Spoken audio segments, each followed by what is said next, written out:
Good evening and welcome to another episode of Que-stead-Que. What you gonna do? I don't know, but something's gonna grow. Well, hello everyone and welcome to another episode of Que-stead-Que. I'm here today because I got my peppers cut up on Saturday. I started them dehydrating last night at about 11 p.m. and I set the thing for 15 hours because I wanted it to cut off before 3 p.m. today because that's when our electric peak rises. And so your electric bill is the highest if you're using any energy between the hours of 3 p.m. and 7 p.m.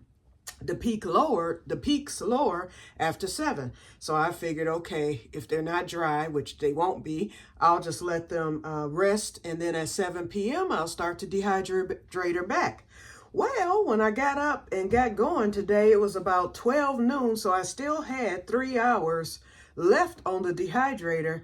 And to my surprise, I said, let me stop it, pause it, and see where I'm at with this thing. And so I stopped it, I paused it, I checked, and all of the peppers were dry, bone dry, except the top 2 tiers. And I only used 6 tiers for this batch. That's all I had. That's all I had to use because I cut my peppers very, very thin, and that allowed them to dry quicker. So what I did was I did a little rotation. I put the dry ones up at the top and the ones that just had just a wee bit of rubbery feel to them at the bottom. And when that alarm went off at 3 to cut it off, all of them were dry. And so the purple ones dried black. They turned black. They may be purple, but y'all know I can't see up close, but they look more black to me, but they are not burnt. I tried one, I tasted it. It was just as sweet as it was when it was raw. And then my blonde one stayed blonde. So here they are. And so this is all I got out of those 18 peppers. But remember, they were small. So we're gonna lower the camera, okay? So I'm gonna film making up this batch of pepper powder on today, or pepper flakes rather, simply because it's the last of the season. So we're celebrating. And secondly, this is a special batch because as you all know, I was on a hunt for over a month for the purple and blonde bell peppers. Could not find them, and I found them in an unlikely place, our local farmer's market that I visited for the first time ever on Saturday. And I only went there because I did not have time to go to Royal Oak and I wanted to get some more potatoes, and I was looking for collard greens, as you all know. And so I found potatoes at the Royal Oak at the Oakland County Farmers Market. And then I learned that we're open on Tuesday, Thursday, and Saturday until they close for the season in December. And so I like those potatoes that I bought so much, although they cost like $5 more than the potatoes in Royal Oak, but they taste better. I love them. So I'm going back to get another bag because I want to fill my little storage bin up to the brim. And that bag only filled it halfway. So I want to get one more bag. So I'll be going tomorrow to do that. Okay, so I said I should get a quart because when I did the red, yellow, and orange bell peppers, I was able to get a full pint. And this one was filled almost half, but I've used so much of this already because I didn't think I was getting any more. So this is what I have left of the red. So I'm gonna mix it in, and I'm hoping that the blonde and the purple will allow me to fill a quart. Now this is a vintage mason jar, which isn't as wide as your typical mason jar. It almost looks like a spaghetti jar, but it is mason. You can see that it's an Atlas mason jar, and it's vintage. And so I'm going to use this for the first time because it's a little smaller, and I'm hoping it fills this jar here. Okay, so let's open it up. And I already checked it. It's nice and clean. I've washed it, all that. So we're going to pour these peppers into the processor. Let's do that now. And you can hear the dryness of them. And remember, we're not making a pepper powder. Let me go get my thing. Hold on. Why do with it? Oh, here it is right here. And before we get started, remember I was telling y'all that I found a teeny tiny pot, and this is actually like a pot, but it can serve as a pot, and we're gonna lift the camera up for a minute. This can serve as a canning pot, you guys. It looks just like a canner. Perfect condition. I see one little split of rust in there, but other than that little teeny tiny spot, this is in great condition. I have a smaller rack, and now I can because those other pots are too big. They take too long to bring to a boil. They won't fit my stove properly. It's just a nightmare. So I said, I'm not going to can. And so those pots are in the closet going to waste. I bought that shear gel. Remember, I bought those 18 packs because they were on clearance at Myers. I think I paid $2 for the 8-pack of them or something like that. And I said I wanted to make some pepper jelly, which I could still do now that I have this small canning pot. And I can actually can anything. I can make any type of jelly. I have fruit in the freezer. I have cherries in there, and they've been in there a year. I hope there's still some good. And I did use my vacuum sealer for those, so they should still be in good condition. They're not frosted over or anything. I have cherries in there. I have plums in there. I have, what else? Blueberries. So I'm getting ready to start making some jelly. So look forward to me telling y'all about that, because I have to use all that shear gel that I loaded up on. I'm glad I bought it now, because I was able to find a decent canner. Now I have to look for the rack. I pretty much know where it's at.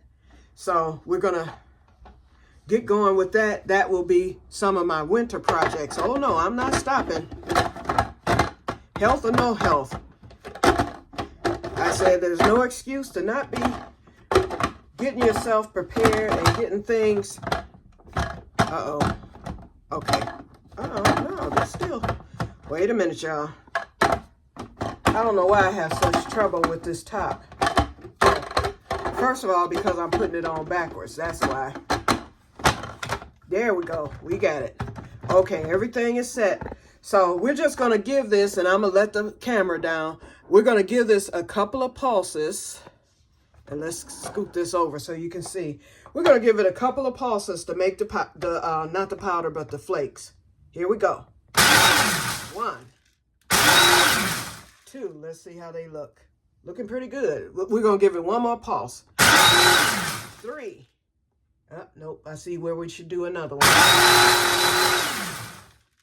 Okay. All right. Now I'm starting to see powder at the bottom, so I believe they are done. Let's unplug this for safety. Okay. Wait, let me scoot up. Let me, before I put, ooh, it smells so good. You know what, y'all? There is nothing like the smell of sweet peppers. I don't care if they're bell or any type of pepper. Once you've spun them, well, after you've dehydrated them, you can smell them. But once you've put them in the food processor to powder it up, nothing beats that smell. Okay, these flakes are a little bigger than what I would like, but that's okay. We're going to leave them because these are for rehydrating when I do any type of cooking.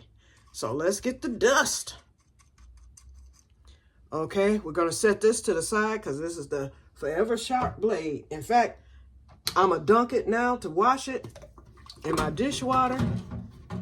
And in that way, it is out of the way. Let's rinse it with hot water.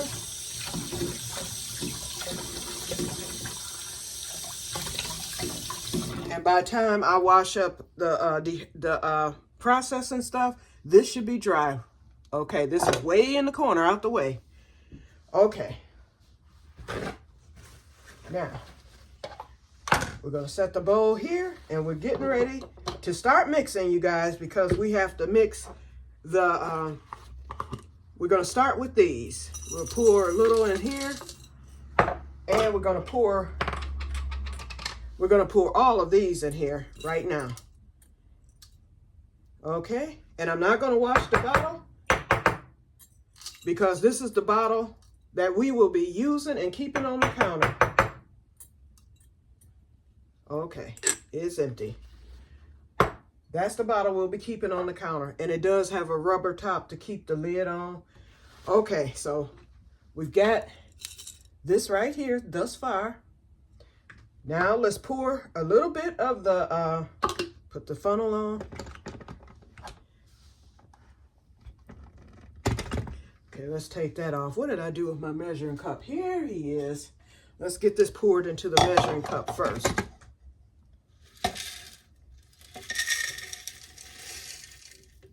Oh, look at that dust. Beautiful. Where's my spatula? Okay, here we go. Y'all know,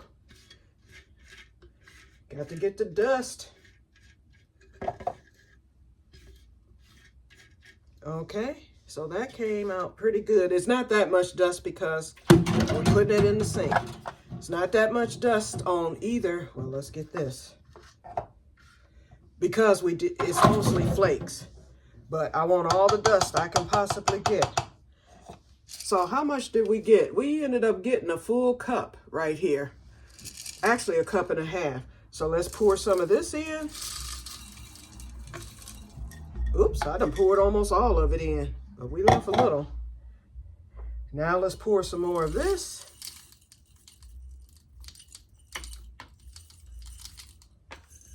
Uh-oh, I think we're gonna get over a quart. I just poured the rest of this. I might have to go get a bigger bottle, y'all. We're already at the top. Okay, y'all. I gotta get a regular mason bottle. I'll be right back. Oops. Okay, this time I got a vintage ball jar. I love this because of the ridges on the side. My favorite one. And see, I'm gonna show you how much bigger it is than this one. See the difference in the size? This is a lot wider. So we're gonna get all this, and that will allow me to mix it a little better, because look out how it looks. I want it mixed good. So it's mixing up pretty good. Little of this, little of this, little of this. Oh, it's gone. Okay, and now this, let me put the top on real quick. Let me shake it to mix it.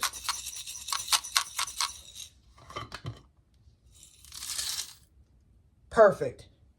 Perfect, perfect, perfect. It wasn't working with this, y'all. It definitely wasn't working with this jar. So let's put that in the sink. We can use that for something else. Now let's get the dust off of the funnel. I didn't spill any in the bowl either.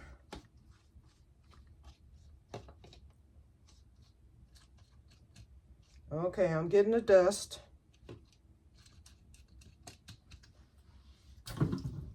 And get the dust out of this bottle because it's going to be washed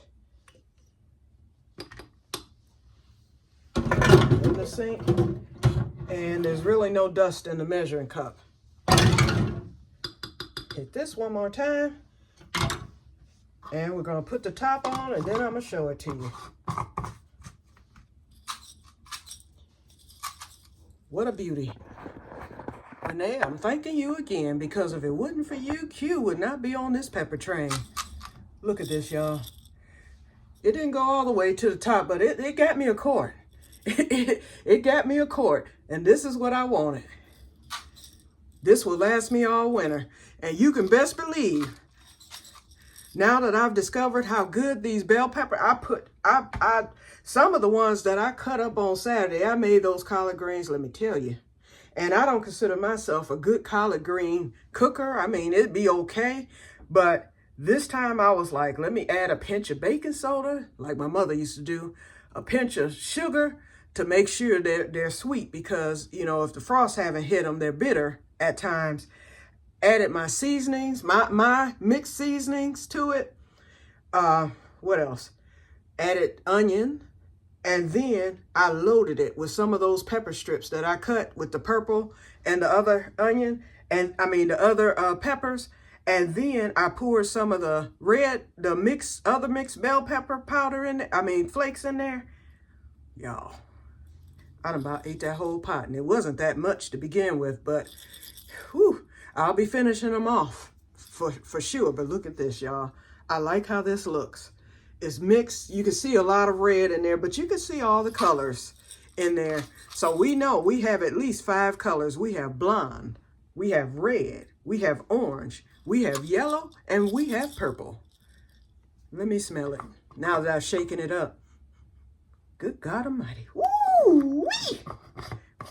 Renee, again, I thank you for putting me on the pepper train. And when I saw you making your quarts, I was like, maybe I should try to make a quart of the bell pepper powder. Here it is.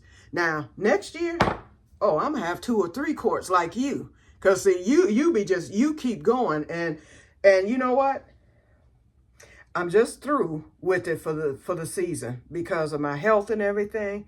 But hopefully next year, I will have enough strength to be ready to do more.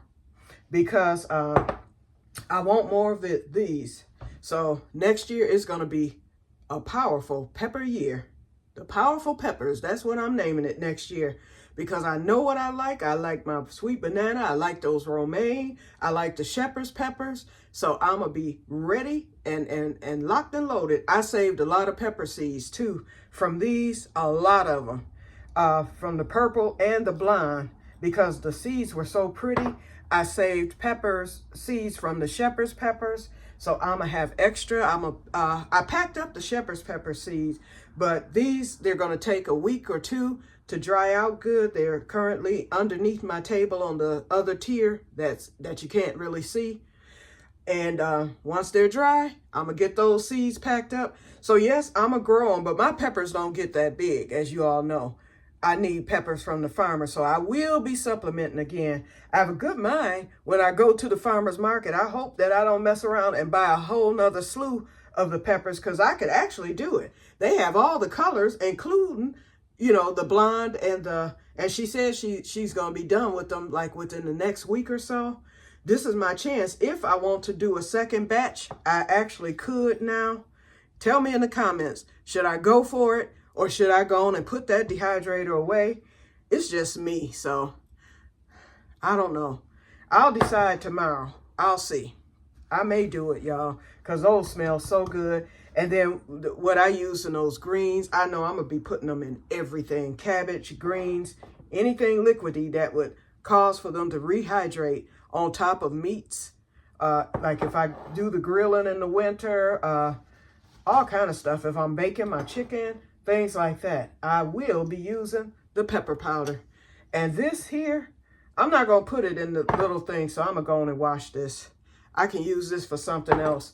I'm going to just keep it in this so I can keep track. Because if I pour some in there, half a pint is gone. I want it to stay closer to the top. That way I can just spoon it out when I need some. And I didn't tell y'all on yesterday, y'all, hold on. On yesterday, my microwave oven blew up, and I'm going to show y'all the new one. Oh, I had to hurry up. I had to charge one at Best Buy, and I'm glad that I had the Best Buy credit card, although it was almost paid off. And so, but I went on and charged a new one. It's similar to the old one, but it's new. And it's a little smaller, and it's a GE. It was on sale. I saved 50 bucks for it, so I saved $50 on it. So I'm thankful to have this, and here it is. And it has a child lock on it, y'all. Now you can open it this way, but after you've warmed something up, and look, y'all ain't gonna never see it this clean ever again in life. So that's why I'm letting y'all see it now, because y'all know. Okay, but in order to open it after you've turned it on, after it's done, you have to put in the code. So I'm gonna try to disarm that. And so, because that's getting on my nerves when you ready to open the microwave and you can't because the child lock is on it. So I like it. But yeah, when mine blew up, I turned it on because I was making some fried cornbread yesterday, y'all. And I still got the mix there in the fridge.